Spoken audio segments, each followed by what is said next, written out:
Pat Bagley's early years. No, it's not that long an intro. I'm joking. Pat Bagley, for those of you who don't know, is the editorial cartoonist at the Salt Lake Tribune, where he's been for my whole career. How much? 33? Your bio says 34. That means he's exaggerated everything on this bio, probably. He's a master, of course, on the politics of red state Utah.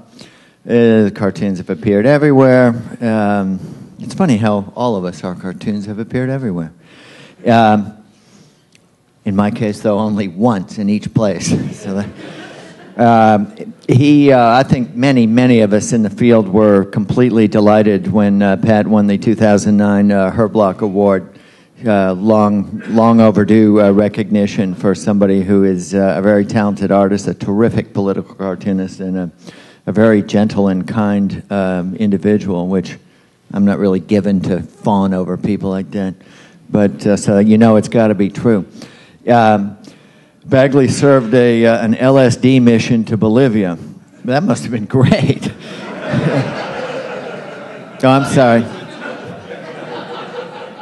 I apologize. Latter-day Saints. And he cut his cartoon teeth at the BYU school newspaper, The Daily Universe, and currently describes himself as a Mormon emeritus. Pat Bagley.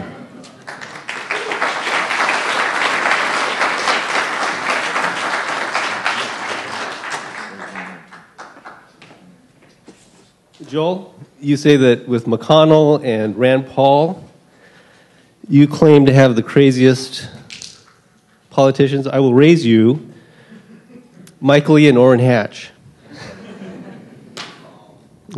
Call. I'm going to be talking about old cartoons, but contrasting it with what the truth really is, okay? So here's a 19th century cartoon showing the state of Utah. And they depict Utah as this skull where all these young women are being herded in by men with guns, making sure they can't escape. I got to tell you, it's not like that. It's worse. Next one. Here's what it's like. You go into Utah, you see this billboard that says, "Welcome to Utah, a wholly owned and operated subsidiary of the Church of Jesus Christ of Latter-day Saints." They usually get slaps in Utah. You guys are going, duh. The thing about Mormons is Mormonism is kind of like that metal thingy that hangs on the buckle of the Bible belt. I mean, it is the reddest state in the nation. And it's got certain things about it that are unique. Like, for instance, Mormons are known for having lots of kids, right? In fact, why do Mormon women stop having kids at 40? Because 41 is way too many. And apparently this isn't new. This is something that's been going on for, 100 years. So let's go to the next one. This is figure 122, the Auto Mormon Express designed for family use in Utah. You can see all the wives and all the kids. Of course, it's a reference to polygamy. This is what it's actually like. This is what people think they'll see, right? This is what they actually see. Okay, again, I got to tell you some jokes so you understand the whole Mormon humor thing. If you go to Utah Valley and you see a family van with 4 kids in it, that is a sure sign of impotence.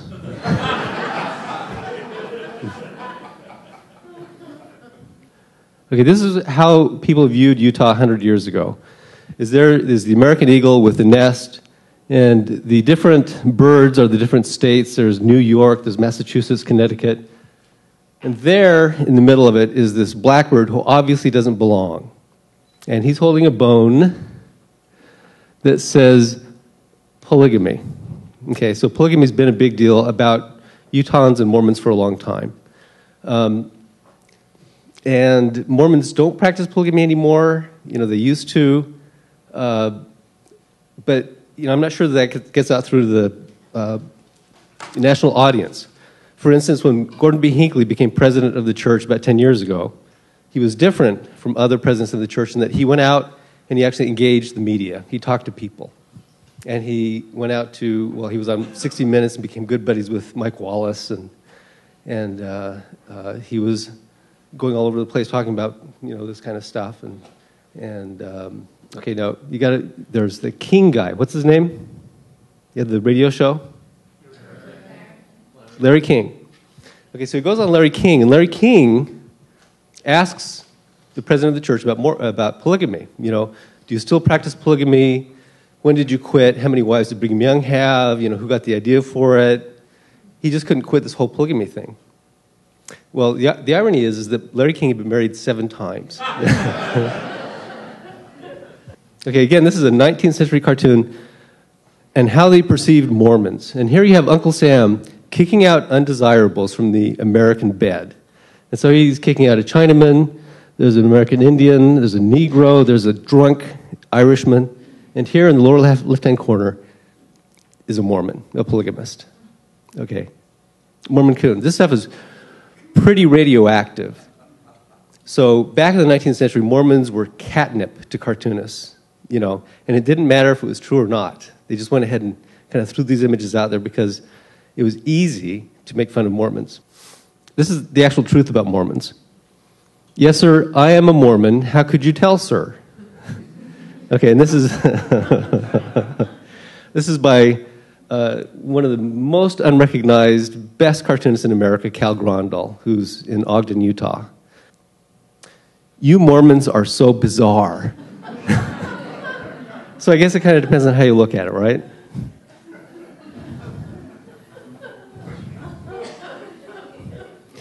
Okay, as cartoonists, we use these motifs that they keep recurring, and actually this is a motif that I found from, almost 150 years ago, where it's a national tragedy and you get some national symbol weeping.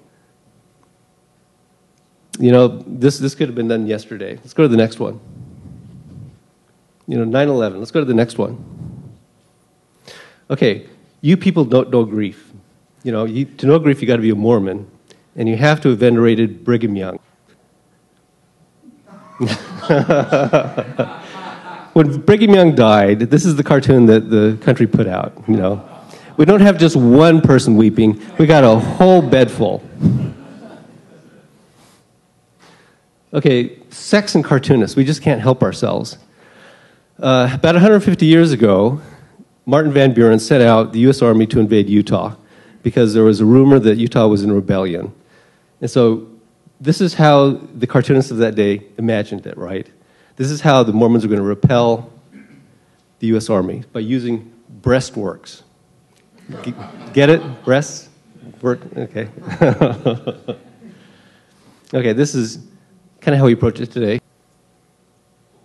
Okay, 2 Mormon missionaries.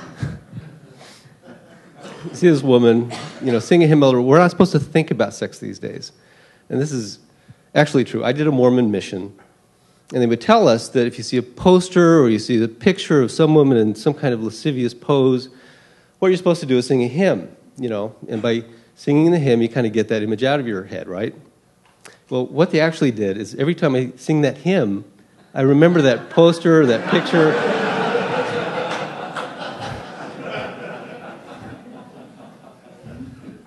Okay, this is great. Next one.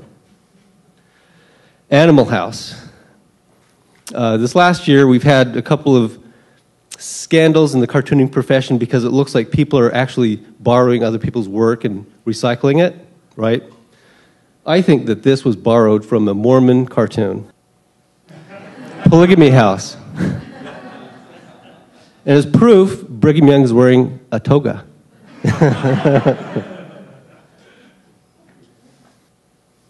Okay, 19th century America, they imagined polygamy in 2 ways. And one was the top picture that you see there, is that this guy is just being harangued by all these harpies, and you were supposed to feel sorry for this poor polygamist.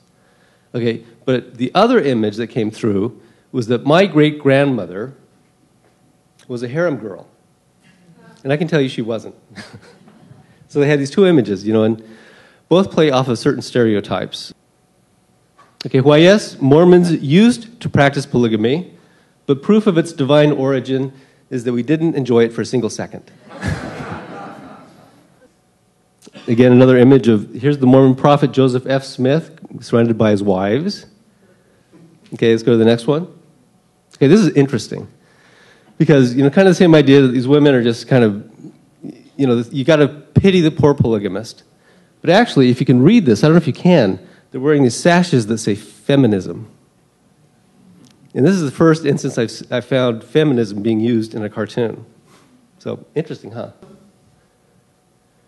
So with Mitt Romney being the Republican candidate for president, his religion has become a kind of a big deal.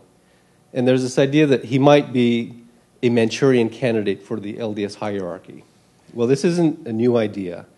This is from 100 years ago when Reed Smoot was first elected to be senator from Utah.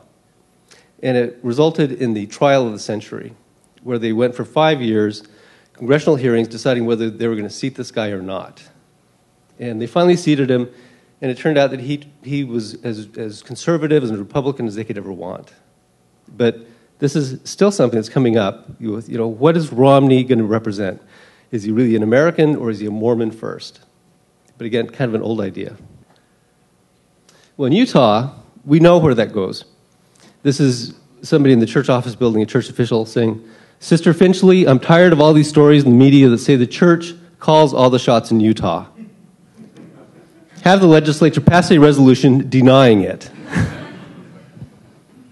Okay, the true story.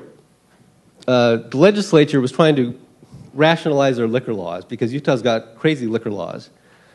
So they appointed a commission to look into all the liquor laws and to come up with recommendations. And they did their work, and they were dedicated, and they came back with this proposal to rationalize the liquor laws. But to get it introduced into legislation, they had to have one senator who would sponsor it. And they couldn't find one senator to put his name to liquor legislation in Utah because it's radioactive. Well, these guys had done a lot of work, so they went to the church, and they showed it to certain people at the church, and they said, well, this is what we're going to do, and this is what we propose, and this is going to be the result. And the church said, fine by us. And by the time they got that legislation back up to the Capitol, every single state senator signed it as a sponsor. Profiles encourage Utah style. This is a cartoon by the great Thomas Nast, who really, truly was a great cartoonist, except that he was a bigot. Okay, and on the left, you see the Roman Catholic Church, represented as a crocodile. And if you kind of lean this way, you can see that the Pope's mitre is the crocodile's jaws, right? And so here on the right is the Mormon Church, and he's using the tabernacle in Temple Square as the shell for the turtle. And it says in the middle on the Capitol Dome, religious liberty is guaranteed, but can we allow foreign reptiles to crawl on us? And I wonder what he would think if he woke up today and found out that a Mormon and a Catholic were at the head of the Republican ticket. Okay, now I kind of wish that, Nast did the Republican elephant, and he kind of pushed the idea of the Democratic donkey. And I'm kind of wishing that this whole tortoise thing had caught on. We like these symbols. They're easy to draw. Okay, this next cartoon, I thought it might have been perhaps the first editorial cartoon in which Mitt Romney appeared. But then it occurred to me that he ran for Senate in Massachusetts, and so somewhere out there, I'm sure some other cartoonist has done an earlier version of Romney. But let's go ahead and do this next one. And this is when Mitt Romney was heading the 2002 Salt Lake City Winter Olympics. And here you see these people, these sportsmen getting off the plane. There's Germany and Sweden and Norway and UK. And this poor liberal Utahn is rushing forward and saying, please forgive our 3.2 Utah beer. Okay, but on the left, that's my first version of Mitt Romney. Okay, now Mitt Romney kind of put his foot in it. Last month when he traveled to England and he criticized the London Olympics for not quite being on the ball like he had been. And the British Prime Minister, David Cameron, took offense. And he said, well, of course it's easy to throw an Olympics in the middle of nowhere. Well, actually, we Utahns prefer to be called the center of nowhere. Anyway, thank you very much.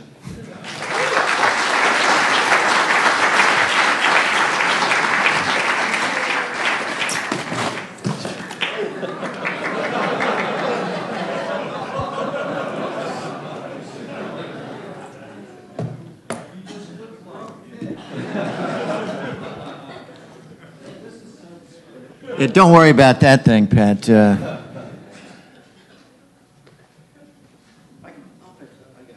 You got that? Pat, thank you. Actually wins the award at 13 minutes and 45 seconds. He's now the only person, besides me, to come in under their time. Well done, lad.